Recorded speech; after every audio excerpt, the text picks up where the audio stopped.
Bismillahirrahmanirrahim. Assalamualaikum warahmatullahi wabarakatuh. Kita doa dulu Bapak Ibu dan Ayah Bunda yang dirahmati Allah. Allahumma inna nas'aluka ilman nafi'a wa rizqan thayyiba wa amalan mutaqabbala. Allahumma ya Allah, akhrijna, keluarkanlah kami, min zulumatil wahmi, dari kegelapan kebodohan kami, wa akrimna, dan muliakanlah kami, binuril fahmi, dengan cahaya pemahaman, waftah alaina, dan bukakanlah kami, bima'rifatil ilmi, dengan ma'rifat ilmu, ya arhamar rahimin, wahai Zat yang maha pengasih, yang lagi maha penyayang. Ayah bunda dan adik-adik yang dirahmati Allah subhanahu wa ta'ala, Alhamdulillah, Alhamdulillahi rabbil alamin, wabihi nasta'in ala umurid dunya waddin, wa ala alihi wa sahbihi ajma'in, amma ba'du.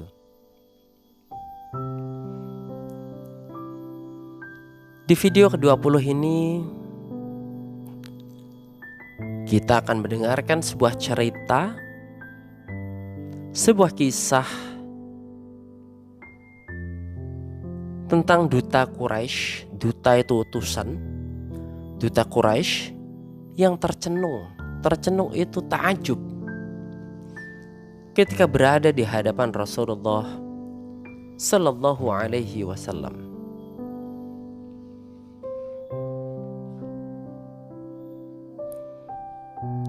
Setelah dua pahlawan yang gagah berani di video ke-20 ke-19 ya berarti masuk Islam, yaitu Hamzah bin Abdul Muttalib dan Umar bin Khattab, ya. Tapi singkatnya Hamzah dan Umar gitu ya. Hamzah dan Umar itu yang dikenal. Maka mendung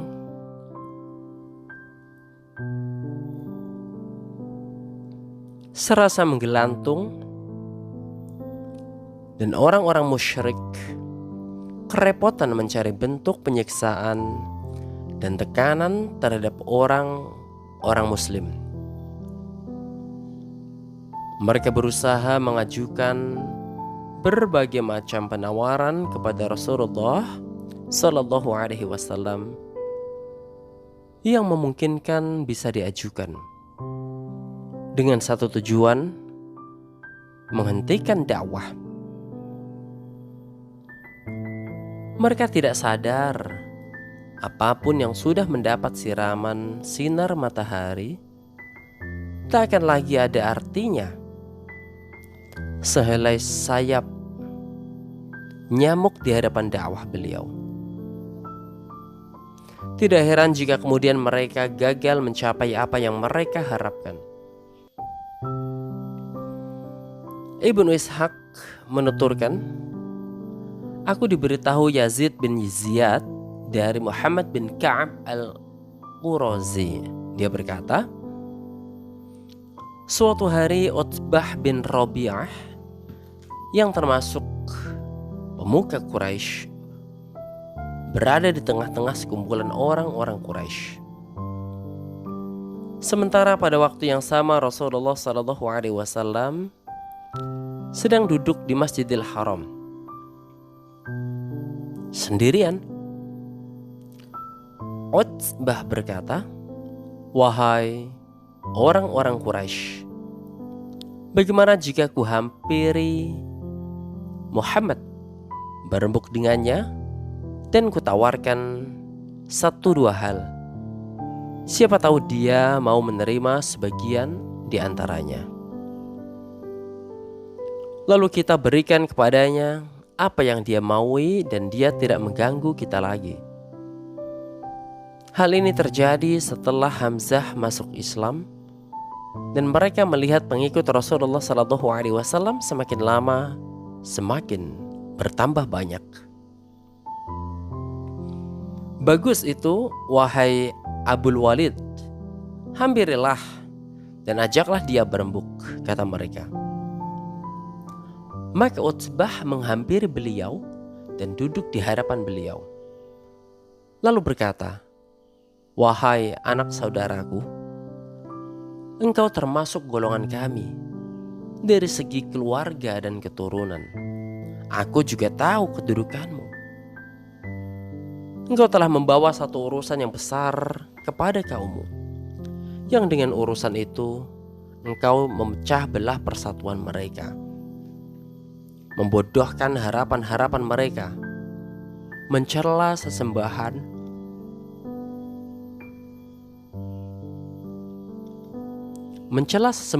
dan agama mereka, dan mengingkari siapapun yang termasuk dalam golongan leluhur mereka.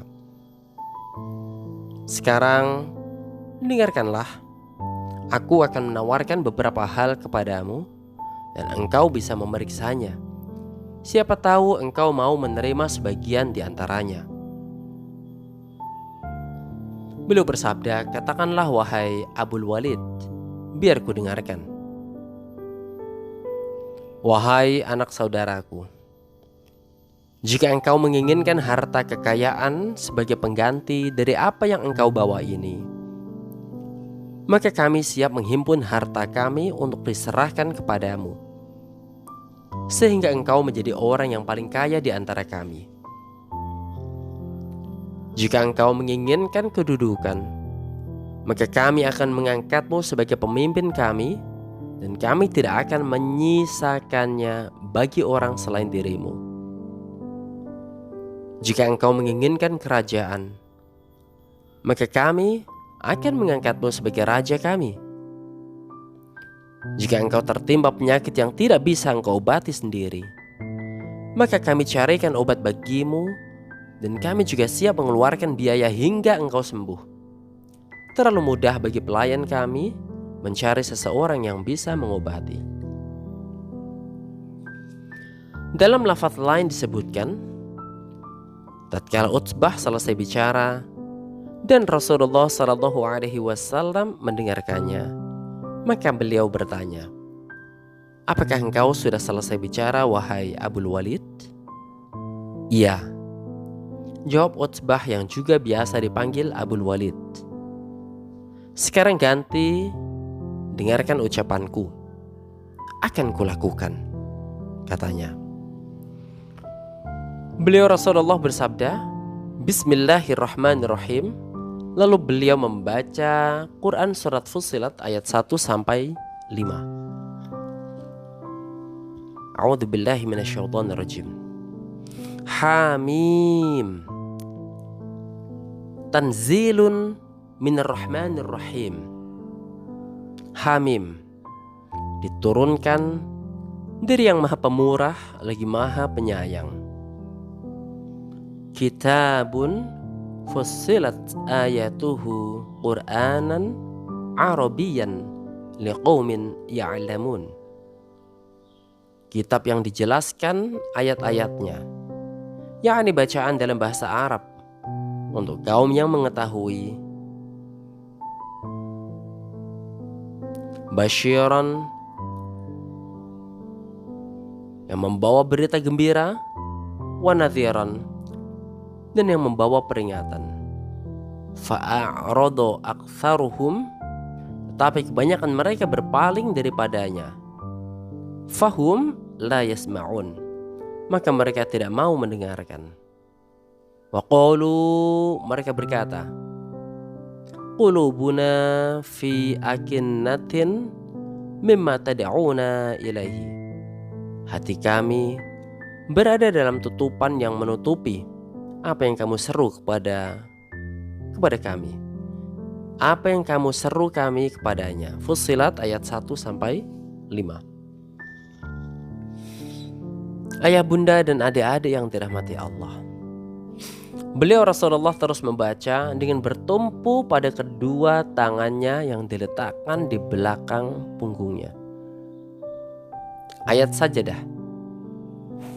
Utbah mendengarkan dan menyimak bacaan beliau hingga sampai ayat sajadah. Lalu beliau sujud. Kemudian beliau bersabda, "Wahai Abul Walid, engkau telah mendengarkan apa yang baru saja engkau dengarkan. Setelah itu terserah padamu." Utbah bangkit lalu menghampiri rekan-rekannya yang saling berbisik. "Kami berani sumpah demi Allah, raut muka Abul Walid berbeda dengan raut mukanya saat perginya tadi."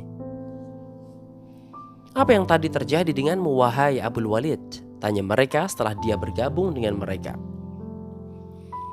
"Tadi aku mendengar suatu perkataan yang demi Allah tidak pernah kudengarkan yang seperti itu sama sekali. Demi Allah, itu bukan syair, bukan ucapan sihir, dan bukan pula tenung. Wahai semua orang Quraisy, turutilah aku dan serahkan masalah ini kepadaku. Biarkanlah orang ini dengan urusannya dan hindarilah dia. Demi Allah, perkataannya yang kudengarkan tadi benar-benar akan menjadi berita besar. Jika bangsa Arab mau menerimanya, maka dengan kehadirannya kalian tidak membutuhkan bangsa lain. Jika dia dapat menguasai bangsa Arab, maka kerajaannya akan menjadi kerajaan kalian pula dan kemuliaannya menjadi kemuliaan kalian. Jadilah kalian orang yang paling berbahagia karenanya." "Demi Allah, dengan lidahnya dia menyihirmu, wahai Abdul Walid," kata mereka. "Ini pendapatku tentang dirinya. Terserah apa pendapat kalian," katanya. Bisa dilihat di Sirah An-Nabawiyah Ibnul Hisham jilid 1 halaman 293 sampai 294.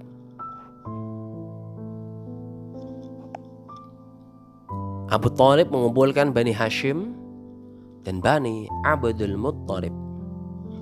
Bani Hashim dan Bani Abdul Muttalib.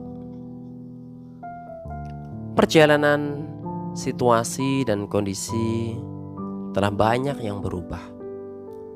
Tetapi Abu Thalib masih dibayangi kekhawatiran terhadap gangguan orang-orang musyrik terhadap anak saudaranya. Dia menyimak kembali 1-2 peristiwa yang sudah terjadi. Orang-orang musyrik pernah mengancamnya agar dia menghentikan anak saudaranya, kemudian berusaha menukarnya dengan Ammarah bin Al-Walid untuk dibunuh. Abu Jahal pernah mendatangi anak saudaranya sambil membawa batu untuk ditimpukkan kepadanya. Uqbah bin Abu Mu'ayyid pernah menjerat leher anak saudaranya dengan pakaiannya dengan maksud untuk membunuhnya, dan lain-lain. Abu Thalib mengingat-ingat kembali semua kejadian ini. Dia bisa mencium bau busuk yang menyengat di dalam sanubarinya, dan mereka yakin bahwa bau busuk yang menyengat di dalam sanubaranya merasa yakin bahwa orang-orang musyrik hendak merusak perlindungannya dengan maksud untuk menghabisi anak saudaranya.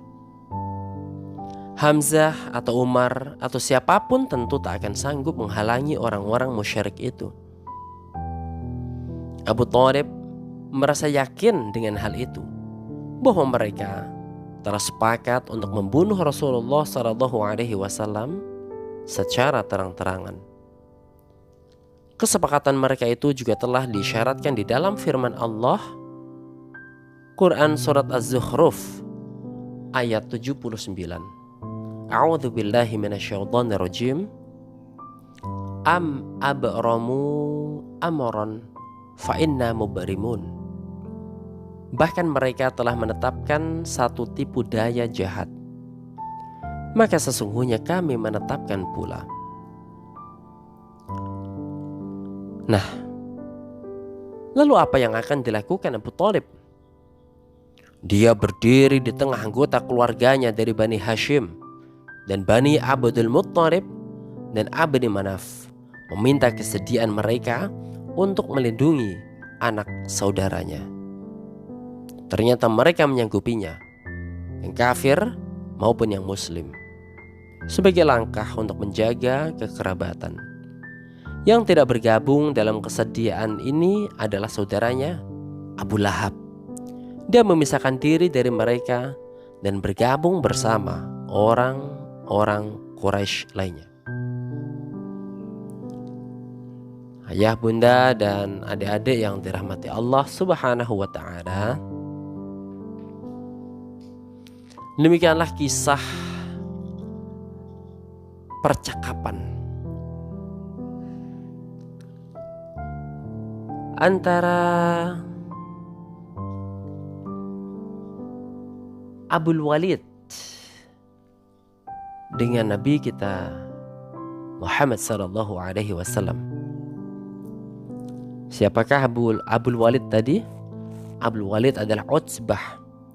Utsbah juga biasa dipanggil Abul Walid. Nah, Rasulullah ketika bercakap-cakap tadi memanggilnya bukan Utsbah tapi Abul Walid. Di sini kita dapati keadilan dan keluasan dada Rasulullah legowo dengan mempersilahkan Abul Walid atau Utsbah untuk menyampaikan apa-apa yang ingin disampaikan terlebih dahulu. Bahkan diulangi pertanyaannya apakah sudah atau belum oleh Rasulullah, dan dijawab oleh Utsbah sudah. Lalu gantian Rasulullah SAW yang mengucapkan perkataannya dengan mengutip satu ayat dari surat 5 ayat dari surat Fussilat ayat 1 sampai 5. Ini bisa menghindarkan kita dari debat kusir, menghindarkan kita dari saling olok-olokan, menghindarkan kita saling ingin menang sendiri tanpa mau mendengarkan lawan bicara. Sehingga pelajaran yang bisa diambil dari cerita di video barusan, video ke-20, adalah saling menghormati, yang dimulai oleh Rasulullah mempersilahkan Utsbah untuk menyampaikan perkataannya. Nah, mudah-mudahan Allah Subhanahu wa ta'ala memberikan ilmu kita dan menjaga ilmu tersebut, sehingga ketika kita berhajat kepadanya, Allah kembalikan ilmu tersebut. Apalagi buat kita para penceramah, untuk penceramah, para guru, ustadz, mubaligh, orang-orang yang mulia, guru-guru mulia yang mempunyai jamaah, cerita sirah nabawiyah ini sangat penting sekali, sehingga memberikan spirit, ruh, jiwa, kekuatan yang dahsyat di saat kita dirundung kegelisahan akibat kesalahan kita yang tidak menjaga taat, menjaga ketaatan kita terhadap perintah Allah Subhanahu wa ta'ala dan Rasulnya. Demikian apa yang bisa kita kisahkan. Mohon maaf bila ada kesalahan dan kekurangan. Allahumma inna nastaudi'uka ma 'allamtanahu farduduhu ilaina 'inda hajatina ilaihi wa la tunsinahu ya rabbal alamin. Hadza wa syukran. Assalamualaikum warahmatullahi wabarakatuh.